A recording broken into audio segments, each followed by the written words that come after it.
A ceasefire deal is made 15 months after the Israel-Hamas war began. We're going to hear from two Canadians on both sides of the conflict with ties to the Middle East. A man is found dead in the stairwell of a Toronto nightclub last spring, and now the province is suspending the club's liquor license. We have more on this story coming up. At a midnight Mississauga hit and run leaves a woman in her 20s in life-threatening condition. Police need your help finding the driver and the car. And a united front, Canada's premiers and the Prime Minister meet to discuss the threat of U.S. tariffs by incoming President Donald Trump. This is Live at 5.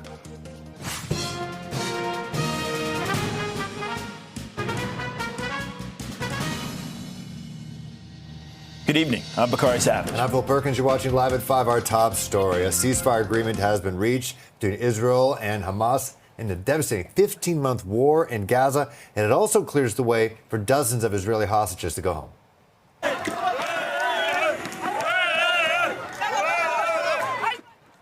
Okay, so as you can see, large crowds of Palestinians took to the streets in Gaza, cheering and honking car horns. The ceasefire brings hopes of winding down the most deadly and destructive war Israel and Hamas have ever fought. U.S. President Joe Biden and Qatar's prime minister announced the deal, but Israeli Prime Minister Benjamin Netanyahu's office did not immediately confirm its acceptance.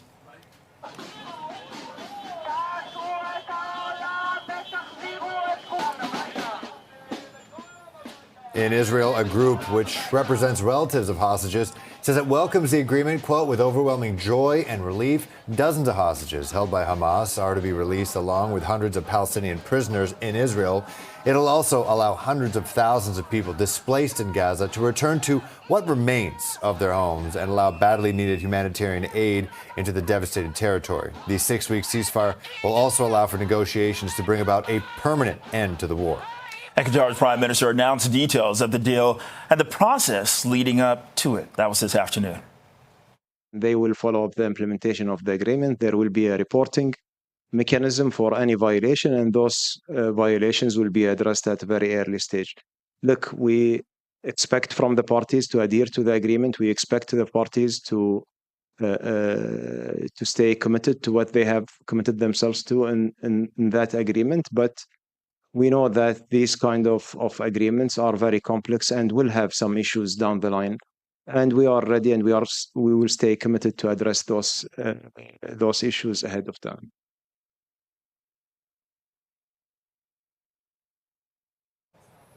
Well, Israel's war against Hamas in Gaza began October 7th, 2023. That's when militants stormed into southern Israel, killing about 1,200 people and abducting around 250 others. A third of the 100 hostages still held in Gaza are believed to be dead. The Israel-Hamas war has killed more than 46,000 Palestinians in Gaza, according to health authorities there. The health ministry does not distinguish between fighters and civilians, but says women and children make up more than half the fatalities. Romy Gonen is one of the hostages being held by Hamas still. And the 24-year-old was trying to escape from the Nova Music Festival in a car when she was kidnapped and taken hostage by Hamas October 7th, 2023. Her family says that they were in contact with her during the initial moments of the attack. According to her family, she was shot in the arm. And right now, we're joined live by Romy's cousin, Toronto resident Maureen Lashem. Maureen, thank you very much for speaking with us this evening. Let's start off with this. What are your thoughts on the timing of all of this? I think it has a lot to do with President-elect Donald Trump. How so? I think he's been one of the only leaders that has outspokenly and unequivocally said that he would do everything in his power to get the hostages back. With that, what is your hope moving forward? Now, we know that this ceasefire, there are going to be 3 phases of it. Let's talk about your hopes here. You know, I'm filled with excitement at the prospect of Romy and the remaining 97 hostages returning home. But at the same time, I'm filled with fear of broken promises and fear of trusting those who thrive on cruelty. Yet, you know, despite those polar opposites of what I'm feeling, for the first time in 15 months and 8 days, I feel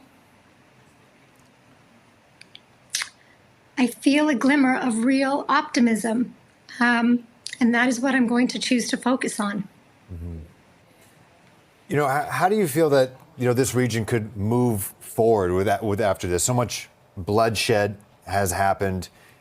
We've spoken with other former military personnel and how they can try to prevent this by killing the idea of Hamas. Obviously, multiple soldiers have been killed on that side, but what are you going to do to try to stop the idea, to keep that region somewhat, in a way, calm and not have this continued life of anxiety? You never know when the next attack could happen. I think after October 7th, Israel and the world has learned a lot of terrorism. I hope it's a big wake-up call for Canadians to know that terrorism and hatred knows no boundaries. I do think that the people in Gaza are going to have to take a strong look at themselves and decide for themselves if they want a better future for their children. And I hope that, the 22 Arab countries will provide the support that they can. Maureen, today is January 15th, 2025. How would you begin to sum up or describe these last 15 months for you and your family?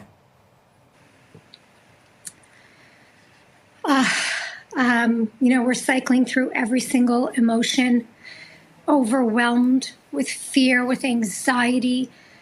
It's been the silence of humanitarian organizations around the world has been a rude awakening, feeling abandoned by many people in the world, to say the least. But at the same time, a lot of people have reached out and shown their support. My focus right now is how we're going to support the hostages when they come home. I can't focus on what the past 15 months have been. There's no time for us to pause. There's no time for us to catch our breath. We just have to focus on providing the support to the hostages that are coming home, because this is when the real work begins. They've endured such unimaginable trauma, and their healing is going to demand a lot from everybody. We're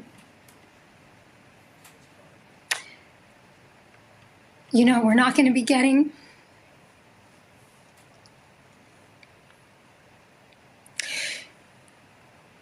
these are not the same family members that we lost.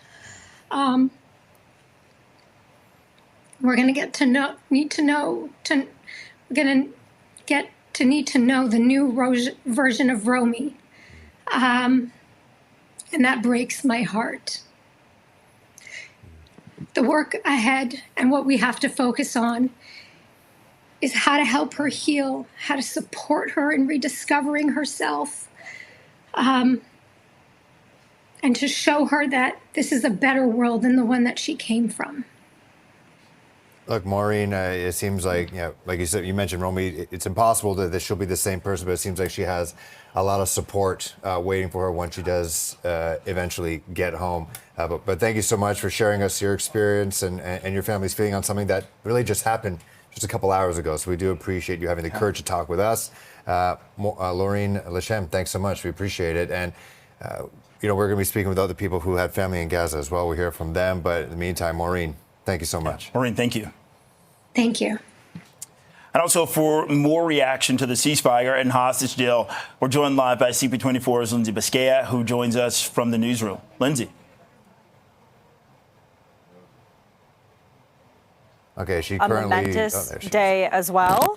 And yeah, we're still getting a lot of reaction from people when you think about this 15 months of conflict, of most recent conflict, months and months of negotiating, a couple of false starts as well when it comes to negotiations and a possible ceasefire. But today we're hearing that a potential deal has been reached to start Sunday, as we've all been talking about. And we've been getting a lot of reaction, including from President Joe Biden, who was speaking to the press earlier, talking about the 3 phases of the ceasefire that we're going to see. Phase 1 beginning on Sunday, which would see the release of 33 Israeli hostages, as well as a gradual withdrawal of troops in the Gaza Strip. And Joe Biden was saying today that this is a very momentous day, but it's going to take some work. Here's what he had to say. There was no other way for this war to end than with a hostage deal. And I'm deeply satisfied This day has come, finally come, for the sake of the people of Israel and the families waiting in agony, and for the sake of the innocent people in Gaza who suffered unimaginable devastation because of the war. The Palestinian people have gone through hell. Too many innocent people have died. Too many communities have been destroyed. In this deal, the people of Gaza can finally recover and rebuild. They can look to a future without Hamas in power. So a lot of analysts saying, Phil and Bakari, that this is good news. I did speak with Avi Meyerstein last hour. He is the founder and president of Peace in the Middle East. And he was saying this is good news. And it doesn't look like the false start we saw a couple of times before when it comes to negotiations and deals ending in a ceasefire. But he does say that the three-phase approach we're going to see in this ceasefire does allow room for breakdown. And so everybody really has to make sure that that doesn't happen. Here's what he had to say. I have to believe that this was the best that the negotiators felt they could extract. There was a 3-week all-encompassing deal that was floated around during these months. Clearly, that's not the direction this went. And we did have the hostage release, the significant one, and prisoner exchange that occurred back last November, which ultimately had opportunity to continue but fell apart. So the fact that it's phased does bring some risk. And of course, the other thing is that even as this deal hopefully proceeds and is implemented, we have to, as a world, immediately turn our attention to what comes next to make sure that we can cement this ceasefire and turn it into the kind of conflict resolution that will ensure this kind of thing doesn't happen again. Meyerstein also saying, Phil and Bakari, that, you know, this ceasefire is going to start on Sunday. There's a couple of days, obviously, between now and Sunday because it's Wednesday. And we really have to watch because there could be some big moving pieces in the next couple of days before this ceasefire actually takes effect. But again, still a lot of relief and a lot of celebration today with this news of a potential deal. Back to you. All right, Lindsay Biscaya from the newsroom, thank you. And we're also joined live by GTA resident Dalia El-Farah, who has family in Gaza. Thanks for joining us here live on CP24. So yeah, I don't know if you've heard from family. We're getting scenes from Khan Yunis, and it looks like elation and despair at the same time. So many lives lost. What have you heard from family? Well, I haven't been able to talk to many family members who are still in the Gaza Strip today because of the connectivity issues and internet and phones not being able to connect. But there have been messages exchanged. There is a sense of cautious optimism and, of course, joy coming out of Khan Yunis and Gaza because they've earned it. It's been a nightmare for the past 15 months for them. And it comes with mixed feelings, a lot of mixed feelings. There's a lot of heaviness. There's a lot of fear still. I mean, since the announcement was made a few hours ago till now, there's almost 20 people killed in the south of the Gaza Strip. So there's cautious optimism, but there's also still fear, still loss, still a lot of trauma. And I've spoken to many extended family members and immediate family members, and a lot of the sentiment is almost offering condolences. We're sharing words like "Al-Umr ilkum," "Azzam Allah ajrakum," which are words that Arabs and Muslims use when expressing condolences, because it's almost like we haven't been allowed to grieve because the trauma has been relentless. And now is a time that we can sit back and take an inventory of our losses and figure out how we're going to process this. Dalia, what does it mean that relief and humanitarian aid will be allowed into Gaza? Isn't it sad that we live in a world where humanitarian aid has been blocked by an occupation force? Israel has blocked the entering of aid into Gaza for months now. So what does it mean now? It's about time. It shouldn't have been an issue. It shouldn't have been a weapon of war. This is a crime against humanity. To not have that aid going in from the start has been one of humanity's worst atrocities witnessed, and the world just sat by and let it happen. How does that region move forward? At least the military arm of Hamas is gone. but it's still, as I mentioned all throughout the afternoon, it's still an idea. And there's people there who are hurting, who've lost loved ones. What do they do? It seems like that is the next step, at least on the political side from Joe Biden, that they want to make sure it doesn't become a safe haven for more terrorist groups. You know, what are you seeing? What are you hearing? I know you haven't really been connected with too many friends and family right now, but what are you hoping the future of Gaza is? First of all, I want to question the use of terrorist groups and who gets to define what a terrorist is. That, to me, is problematic in itself. As long as there is an illegal occupation, which is the case that Israel continues to have, there will always be resistance in all forms. So what's the Canadian next? government and the American government refer to Hamas as a terrorist organization. That's what I'm referring to. Yeah, and they also referred to the IRA and the ANC as terrorists at one point, and then hailed them as heroes at another. So again, it's very fluid according to what powers need to be validated. Mm-hmm. So what's next for there? As long as there is an occupation, as long as there is an unjust, violent occupation of Israel to Palestinian lands, not just Gaza, all of Palestine, then there will always be resistance and there will always be violence and there will be no chance of peace. Without actual freedom and justice, no peace will be accomplished. That's the question we all have to ask ourselves. Okay. GTA resident Dalia Alfara, who has family in Gaza, thank you for your time this evening. Thank you. With that, it's now 5:16, holding at 5 below. This is Live at 5. Coming up, police are searching for a driver who took off after hitting a pedestrian in Mississauga overnight. Okay, so we have a warning about the video in our next story because it shows the moment leading up to a hit and run in Mississauga. Some viewers may find it disturbing. Yeah, so we have altered it a bit. So a woman in her 20s that can be seen walking across Bristol Road east of Credit View Road around midnight last night when a car approaches. Now, this is what I mean by we edited a bit. We froze the video the moment before the vehicle actually makes contact.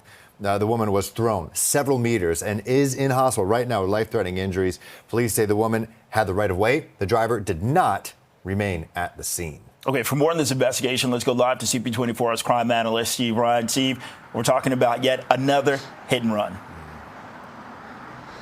Yeah, very tragic, Bakari. So under the Highway Traffic Act, which is provincial legislation, there is a requirement to stop if you are involved in a collision.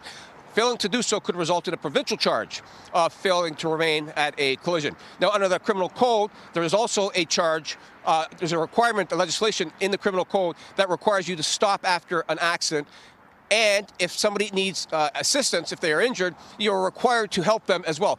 Failing to do that could result in a criminal charge called failing to stop after a collision. And according to Peel Police, the driver of that black vehicle that was traveling eastbound along this road here did not stop. It continued east along Bristol, and the woman was thrown quite some distance, where she now is in hospital with critical injuries. The police say that the vehicle struck the woman and didn't stop, so this could be a fail to stop after collision, and clearly there was no assistance rendered because the car took off. So the police are looking for this dark-colored vehicle that has extensive front-end damage. We spoke with a resident as well earlier on today, and here's what the resident said. Let's listen. I can see some speed limits have been put. There's a 50 zone and a blinking light showing about what speed you're riding at, but I don't think that's actually helping anymore. I mean, people do speed even now. If you look at it, just watch for a few seconds, you will see that people are speeding at least 80, 90 kilometers an hour, whereas it's a 50 zone. Police are appealing to the public. If you see a car with front-end damage, if you know somebody who's got a car with front-end damage, or if you know somebody who has a car yesterday and say that car is not there, that would be enough for you to contact the police. And the police are also encouraging this driver to seek legal counsel and surrender to a police station. Guys, send it back to you. And again, this is near Bristol and Credit View. CP24's crime analyst, Steve Ryan. Steve, thank you. With that, it's now 5:21, feeling more like 12 below zero outside, although it's just 5 below. This is Live at 5. When we come back, the country's premiers met with the Prime Minister today to discuss the incoming U.S. president's threat of tariffs. We'll find out how that meeting went. Welcome back. The Prime Minister and premiers met today to discuss strategies to combat these proposed U.S. tariffs. And CP24's Beatrice Vaisman joins us live with more. Beatrice. Bakari, the premiers from all across this country emerged from this hours-long meeting with the Prime Minister, his top cabinet ministers, Canada's ambassador to the U.S., trying to project an image of national unity. We heard from Premier Doug Ford today that Canada is not for sale. It came after Donald Trump, the U.S. president-elect, who's going to be in the White House on Monday, quipped about turning Canada into 51st state by using economic force. Well, today we heard from Doug Ford that Canadians need to support local retailers who could be impacted by any devastating tariffs that are promised by the incoming commander-in-chief. These tariffs that Donald Trump has promised, 25% on all Canadian imports into the United States. Last month, the premier talked about the potential of cutting energy, pulling the plug to 1.5 million homes in New York, Michigan, and Minnesota, states that rely on Ontario's energy. But certainly not all of the premiers are on the same page when it comes to this. And so despite, kind of this kumbaya approach that the Prime Minister and the premiers took sitting around this table saying, look, we've got Liberals, we've got Conservatives, we've got NDP premier here who are all coming together as one voice to speak for Team Canada, it's clear that there are some conversations and some wrinkles that still need to be ironed out in how Canada is going to respond to the potential of these tariffs. And so here's a bit of what we heard from Prime Minister Justin Trudeau late this afternoon. I do believe that Canada is the best country on earth, and there's nowhere that I or the vast majority of our 41 million strong family would rather be. And that's why I gathered us all here today, the federal government, provinces and territories alike, working with businesses, labor, and civil society to stand up for Canada. So after the meeting was all done, all of the premiers and the Prime Minister signed a communique with national unity, except for one premier, Alberta's Premier Danielle Smith. And here's what she put on social media, saying, federal government officials continue to publicly and privately float the idea of cutting off energy supply to the U.S. and imposing export tariffs on Alberta energy and other products to the United States. Until these threats cease, Alberta will not be able to fully support the federal government's plan in dealing with these tariffs. By the way, Danielle Smith, who again did not sign that communique, didn't appear at the press conference with the other premiers either. She said she'll be going down to Washington on Monday for President Trump's inauguration. And she says she hopes this is a wake-up call for Canadians to press their federal government to impose infrastructure to be able to sell Canadian crude to other countries, not leaving it landlocked with only one customer, aka the United States. But again, Premier Doug Ford saying this is as important a time as ever for Canadians to come together and be united, as we could very well soon see these 25% tariffs imposed by Donald Trump. Back to you. Hi, Beatrice Vason from Queen's Park. Thank you. It is 5:26. Feels like -12. You're watching Live at 5. Well, coming up, Drake is suing Universal Music for defamation over Kendrick Lamar's diss track. Welcome back. This beef isn't fun anymore. It's too legal. The feud between Drake and Kendrick Lamar was cranked up a notch today. That's because Drake sued Universal Music Group for defamation over Lamar's diss track, Not Like Us.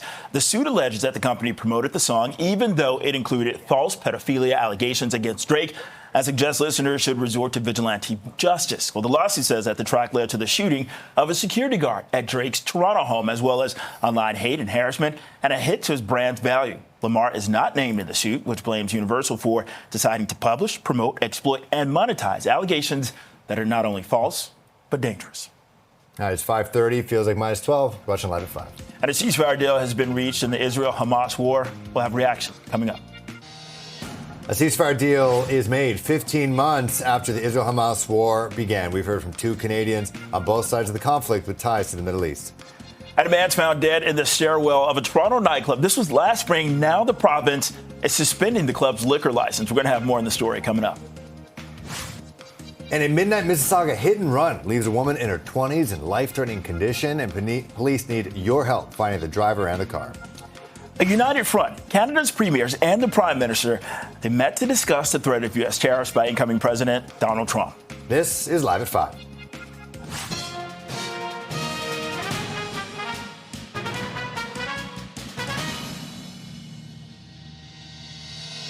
Good evening. I'm Phil Perkins. And I'm Bakari Savage. Let's get to our top story. A ceasefire agreement has been reached between Israel and Hamas in the devastating 15-month war in Gaza. And it also clears the way for dozens of Israeli hostages to go home.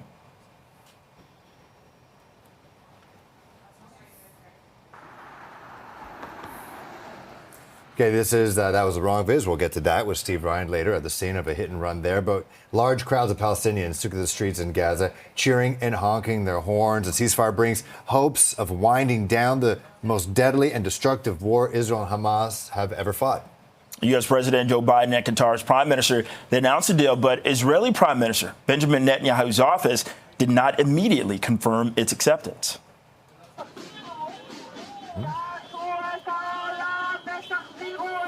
In Israel, a group which represents relatives of hostages says it welcomes the agreement with overwhelming joy and relief. Dozens of hostages held by Hamas are to be released, along with hundreds of Palestinian prisoners in Israel. It'll also allow hundreds of thousands of people displaced in Gaza to return to what remains of their homes and allow badly needed humanitarian aid into a devastated territory. The 6-week ceasefire will also allow for negotiations to bring about a permanent end to the war. And Qatar's prime minister announced details of the deal and the process leading up to it. That was this afternoon. There is a follow-up mechanism that Egypt, Qatar, and US are going to handle. It will be placed in Cairo. And this follow-up actually will be a joint team from the three countries that will monitor the implementation of the agreement, and everything is being agreed upon and will be in place hopefully on the day of the execution. Israel's war against Hamas in Gaza began on October 7, 2023, when militants stormed into southern Israel and killed about 1,200 people and abducted about 250 others. A third of the 100 hostages still held in Gaza are believed to be dead. The Israel-Hamas war has killed more than 46,000 Palestinians in Gaza, according to health authorities there. The health ministry in Gaza does not distinguish between fighters and civilians, but it does say that women and children make up more than half the fatalities. And for more reaction to the ceasefire and hostage deal, let's go live to CP24's Lindsay Biscaya, who joins us from the newsroom. Lindsay. Yeah, Phil Bakari, when you go over, as you just did, the death, the destruction that we've seen over the past 15 months of this conflict, it's no wonder there's a lot of relief tonight, a lot of people feeling a lot of emotion on both sides when it comes to the idea that maybe this conflict could be on its way to being over. So we're seeing a lot of celebration, of course, a lot of sadness still, with a lot of people reflecting on the losses so far in this 15-month conflict. But this really is a big momentous day, because we've talked about months of negotiating now, and finally something seems to be coming out of it. A 3-phase ceasefire. The first phase, as you've been mentioning, will begin on Sunday, and that will be a 6-week period where 33 Israeli hostages will be returned, and there will be a gradual withdrawal of troops from the Gaza Strip. So we're hearing from a lot of different people today, including President Joe Biden, who is taking some of the credit for this development, really, when it comes to these negotiations. And he outlined today why he feels this agreement is different from past agreements that have kind of fallen through. Have a listen. Now, the terror network that once protected and sustained Hamas is far weaker. Iran is weaker. Iran is weaker than it's been in decades. Hezbollah is badly degraded. And after more than 15 months of war, Hamas's senior leaders are dead. Thousands of Hamas fighters are dead. And the military formations have been destroyed. With nowhere to turn, Hamas finally agreed to releasing hostages. Seems a lot of analysts, though, are being cautiously optimistic here, especially when you factor in that Israeli Prime Minister Benjamin Netanyahu has said no deal has been reached yet. His cabinet, of course, will have to go over the details and approve it. That still has to happen between now and Sunday. And we did speak with Avi Meyerstein. He is the founder and president of Peace in the Middle East. And he was saying, with that in mind, and also the fact that this ceasefire doesn't come into effect until Sunday, we really have to watch closely what happens between now and Sunday. Unfortunately, we often see that when a ceasefire is reached, in the very last days and hours before it takes effect, violence often accelerates. And so we're watching that and hoping that does not occur. Also, not just in Gaza, but in the West Bank, where there's been some intensification of violence. So hopefully these coming few days will pass without a real intensification, and the deal will be able to take shape. And Myra Stein just lastly also saying that while this is good news, this ceasefire deal that appears to be being reached, the 3 phases does actually leave some room, Phil and Bakari, for some breakdown. And he says Canada, being one of the G7 countries, has a big role to play when it comes to making sure that that breakdown doesn't happen over the next couple of months. Back to you. All right, thank you very much, Lindsay Biscay. Appreciate that recap. Okay, moving on now to another story we've been following. A warning about this story, though. It shows the moments leading up to a hit and run in Mississauga, and some viewers may find it disturbing. Okay, here's why a woman in her 20s can be seen walking across Bristol Road east of Credit View. This is around midnight last night. That's when a car approaches. So we froze the video the moment before the vehicle hits her. She was thrown several meters and is in hospital with life-threatening conditions, or rather injuries. Police say that the woman had the right-of-way. The driver did not remain at the scene. And for more on this investigation, let's go live to CP24's crime analyst, Steve Ryan. Steve, we have to talk about what police are looking for right now. Well, they're looking for that car, a car that's got extensive front-end damage, police believe. So they have made an appeal to the public, asking people to report on any vehicles that they see, even body shops, that cars with front-end damage, or if you know somebody who had a car yesterday morning and last night that car is no longer there, perhaps it's being hidden somewhere.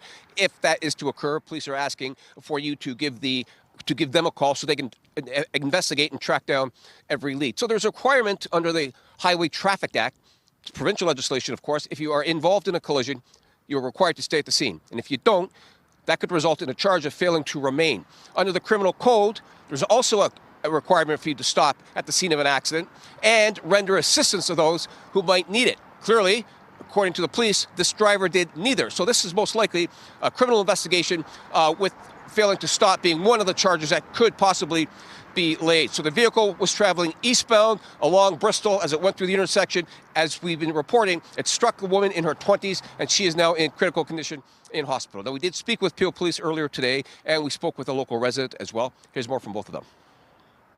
Now, unfortunately, the suspect vehicle, which struck a pedestrian crossing the street, fled the scene eastbound on Bristol. And what we know so far, and we're confident to say that it is a dark-colored vehicle that we're looking for. It's going to have extensive damage to the front end.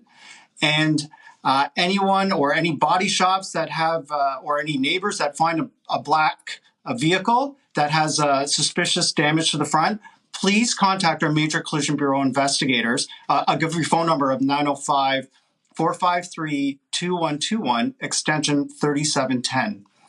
My sister saw commotion at the, from the home, and when we saw through the window, there was all this police and sirens around. So I had to check the footage to see what actually happened. And when I did, there was a person who was trying to cross the road. And unfortunately, they got hit by a very speeding car. So, through a red light. They actually ran through a red light. Such a good one. Police are making an appeal to the driver of that vehicle. They're suggesting that driver contact legal counsel and then surrender at any police station. Send it back to the desk. All right, CP24's crime analyst, Steve Ryan. Steve, thank you. With that, it's now 5:41, holding at 5 below, but feeling more like 12 below. Let's get a check on the evening commute with CP24's traffic specialist, Heather Seaman. Good evening, Heather. Hi there. Well, it's a busy drive for your evening commute. We have a few issues on the go. Let's go straight to the cameras. This ongoing issue here, a disabled vehicle, 410 northbound ramp at Derry Road in Mississauga. It's blocking 2 right lanes. As you can see, traffic is getting by, so that's some good news there. 427 northbound collectors at Burnhamthorpe. The right lane is blocked with a disabled vehicle. Once again, traffic is getting by.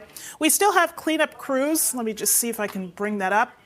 We had an earlier issue here. It looks like they're clearing it up. 400 southbound south of Shepherd. Emergency crews were at the scene of a minor vehicle fire. You can see them pulling out the camera there. Looks like they just cleared that up. And cleanup crews are still here at the scene of an earlier crash. 401 eastbound collectors at Nielsen, still blocking the right lane and right shoulder. At last check, traffic was delayed from about the 401 to past the problem. You can see the express lanes moving clear and free, so you might want to get into the express. Avoid the collectors if you can in this area. And we had reports of a collision 412 southbound at Taunton Road in Whitby.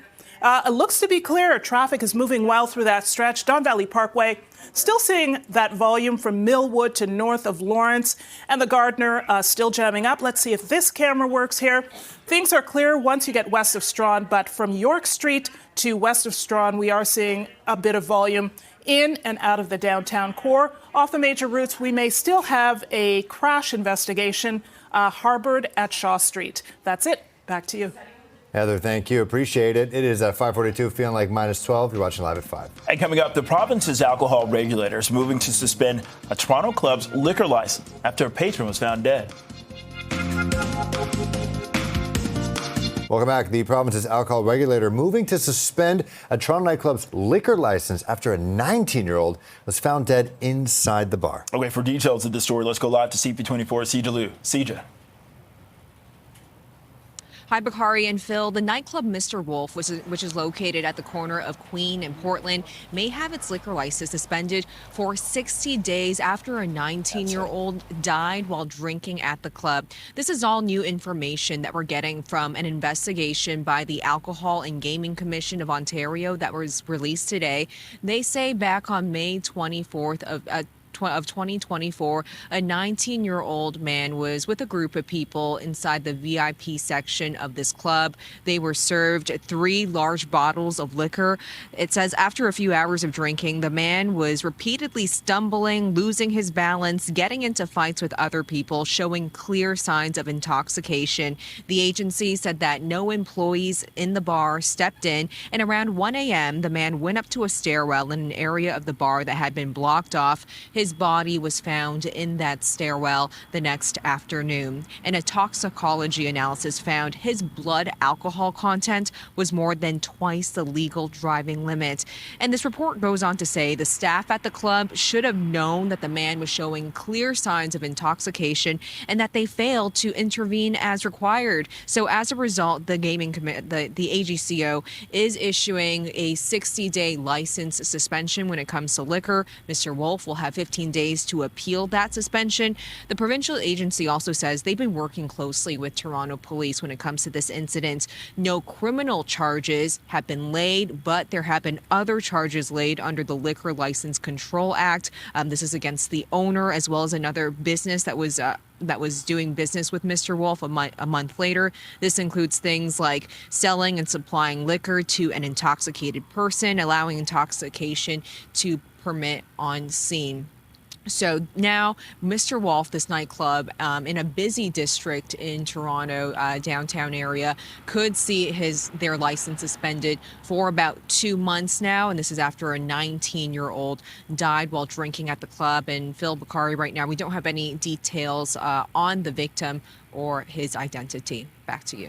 All right, Sija Liu, thank you very much. Appreciate that update. Okay, let's go back to our top story now. We're getting a GTA reaction to the ceasefire being announced today in the Israel-Hamas war. Romy Godin is one of the hostages being held by Hamas. The 24-year-old was trying to escape from the Nova Music Festival in a car.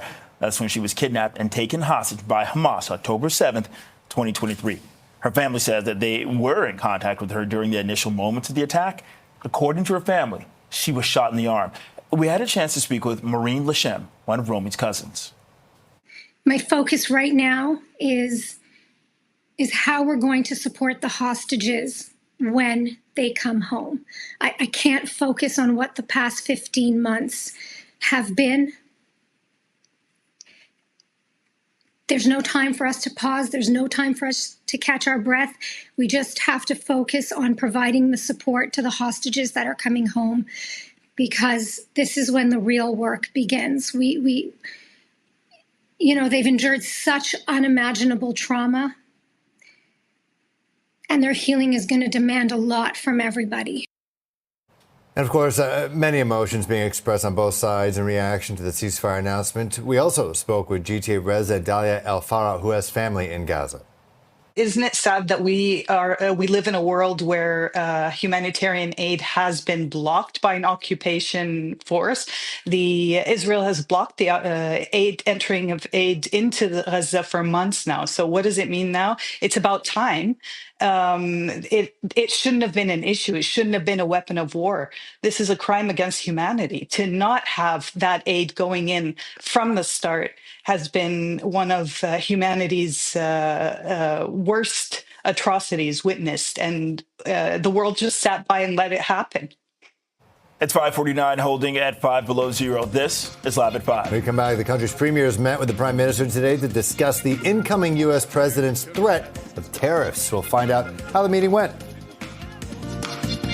And the prime minister and premiers, they met today to discuss strategy to combat proposed U.S. tariffs. CP24's Beatrice Vaisman joins us live with more. It seems like everyone is putting their political stripes aside, trying to be on the same team Canada here.